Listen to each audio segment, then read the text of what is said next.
this is Nerd Guy with another edition of Nerd Tactics. So this week, we are going to bust out the 3-5-2 formation. I was talking with a few of the guys after the game and suggested this. I thought it was a great idea, something we should try. And here's a great reason why we should try it. I'm going to pull this straight from a website I was reading. If it's relentless, dynamic attacking and asking several defensive questions of your opponents, then a 3-5-2 is your perfect style play. That's us. I mean, really. We are high pressing, attacking, free-flowing kind of team. That's what we are, and this formation really plays very well into it. Oh, and what's this? It's a red card. A card we will not be getting this week. Actually, that brings up something. Leo, I think you've been doing a great job with your composure and poise recently, and after I heard some of the stuff that was going down in that game, I'm impressed you didn't just implode. So, props to you. Moving on. Let's break down this formation pretty quick so I don't make this too long, which I have a tendency to do. Another thing from this website I thought was really fitting for our team, and I'll read this one as well. If you've got too many offensively talented players and you don't know how to manage them all, implementing 3-5-2 might solve that problem, allowing them all to express themselves freely. By freely, I mean scoring goals and giving defenders nightmares. You need to be careful though. Too much offense and too many players just looking to go forward can cause problems. When hit on the counter, you'll have your hands full on days the ball just doesn't seem to want to go in. And we have had those days.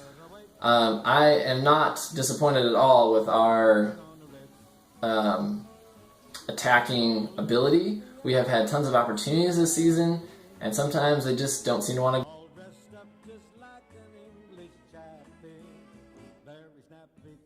The other thing I was going to mention too is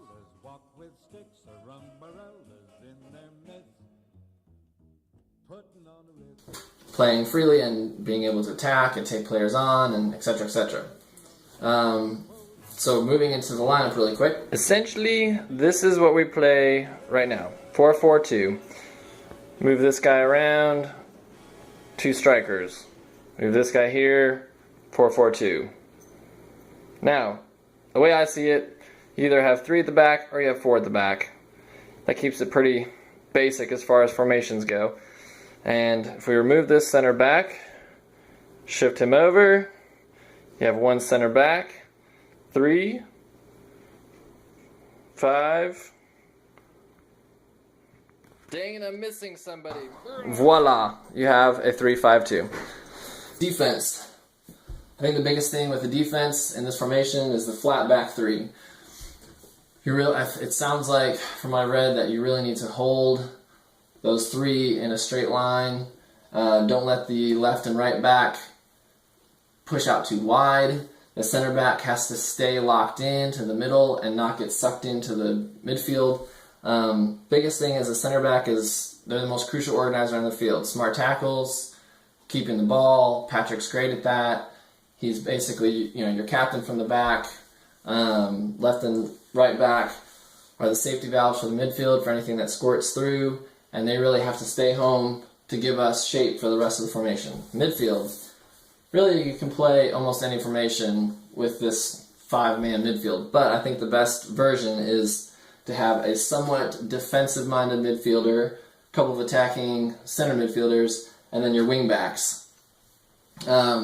The wingbacks really have to make selfless runs all 90 minutes, go, go, go. They give the team width, and I think it'll kind of expose matchups on the outside for guys to take players on. Adam did really great this past game at just dribbling and getting past people, and if you're that guy out in the wing, you can do that because you have support behind you to take players on, and if it doesn't work out, like I said, you're supported. So it's just a great lineup for that, for a strong midfield.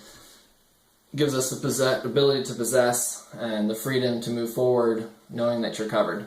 Last thing is our forwards.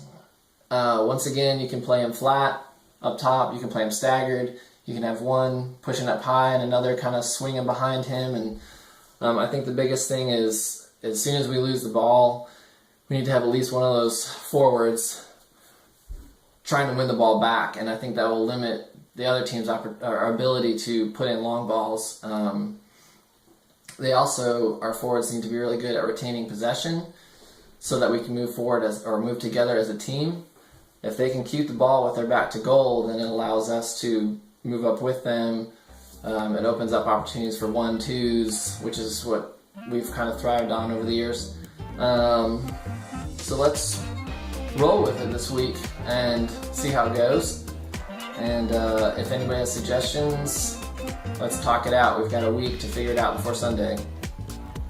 I don't like losing, so let's win. All right? Let's win.